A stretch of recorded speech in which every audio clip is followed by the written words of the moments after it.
Quand on a subi un tel choc, vous dites qu'il faut aussi savoir déranger la souffrance, mais il faut quand même y aller avec tact. Non, parce que, alors oui, il faut y aller toujours avec tact, il faut toujours faire les choses avec tact, mais être victime n'est pas une identité. Ça, alors, en même temps, il faut être reconnu comme victime.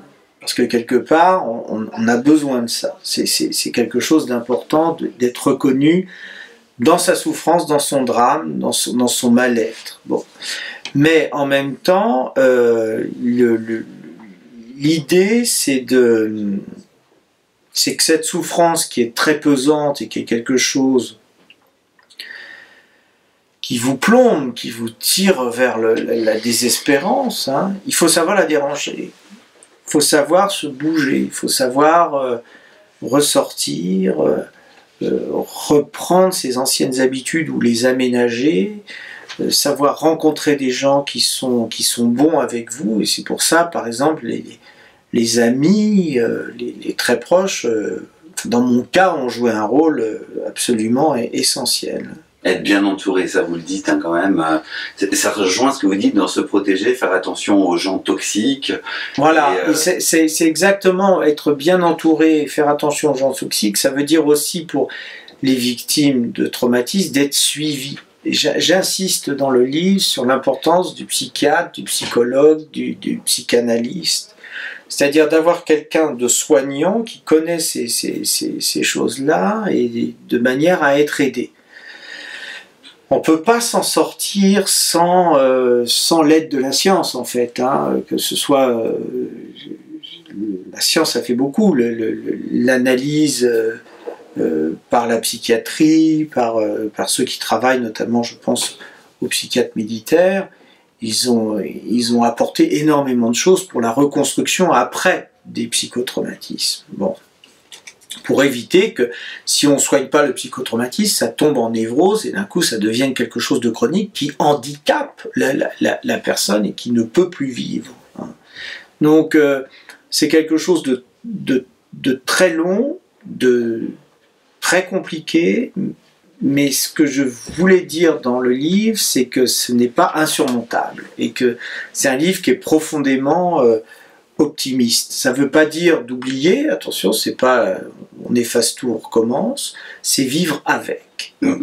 Absolument, c'est vivre avec et au fur et à mesure j'ai envie de dire s'ouvrir, s'autoriser des bulles, comme vous dites, de sérénité, j'aime bien ça. Oui, c'est-à-dire que l'idée c'est d'arriver à avoir des moments, moi je les appelle les bulles, c'est-à-dire des moments où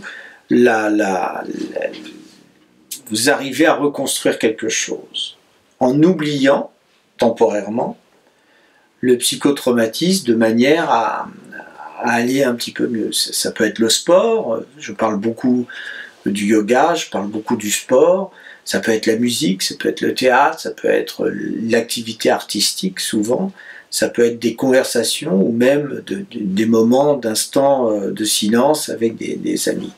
Tout est possible, c'est-à-dire l'envie et le lien se fait par les personnes elles-mêmes. C'est pas un livre, c'est pas une dictature, c'est vraiment des idées.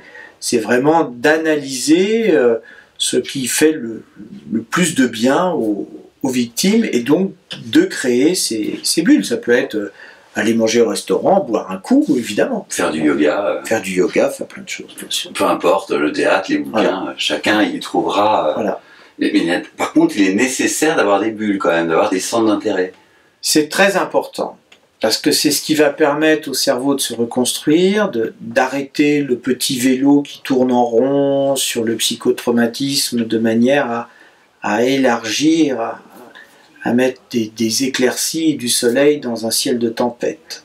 Vous partez sur un point de départ qui est l'intime, mais finalement votre livre est très universel. Il peut s'adapter à quiconque qui a vécu un choc. C'est ce que j'ai voulu.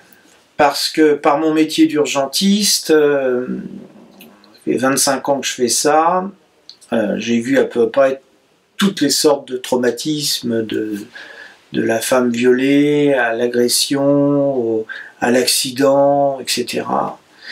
Et la reconstruction est de toute façon quelque chose de très long.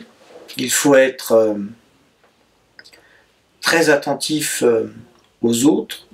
La temporalité, le temps entre des victimes et puis le temps des autres, le temps de la société sont totalement différents.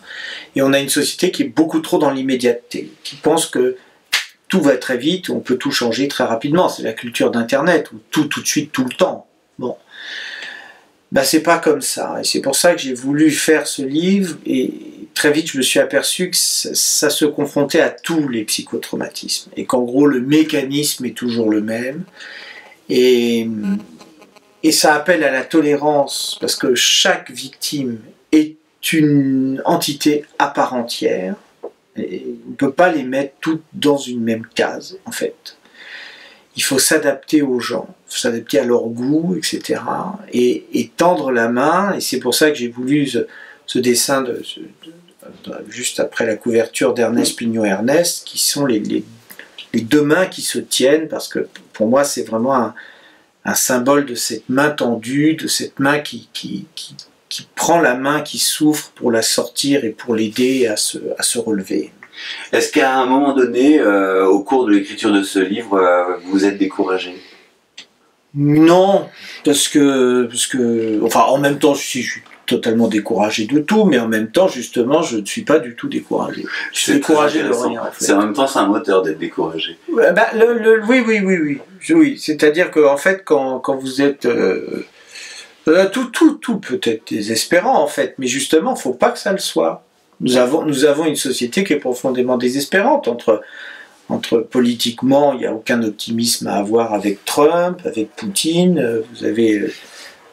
il y a plein d'éléments, enfin il n'y a rien qui peut... Eh ben, c'est à vous de trouver des choses optimistes que vous pouvez trouver dans l'art, que vous pouvez trouver dans l'histoire, et des ressorts, et il faut savoir rebondir, ce qui est très difficile. Et on n'en a pas parlé, on va finir là-dessus, et c'est peut-être naïf, mais dans l'amour. Est-ce que vous en parlez dans votre bouquin? Je parle de l'amour parce que je pense que c'est l'amour, l'amitié, c'est à peu près la même chose, hein, qui est l'antichambre de l'autre, voilà. C'est ce qui porte, c'est-à-dire en fait c'est l'amour que vous portez aux autres.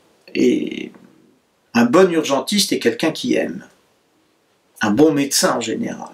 On finit là-dessus. Un bon psychiatre. Un bon urgentiste, c'est quelqu'un qui aime. Patrick Pelloux, L'instinct de vie aux éditions Le Cherche Midi. Merci. J'invite les internautes à devenir lecteurs.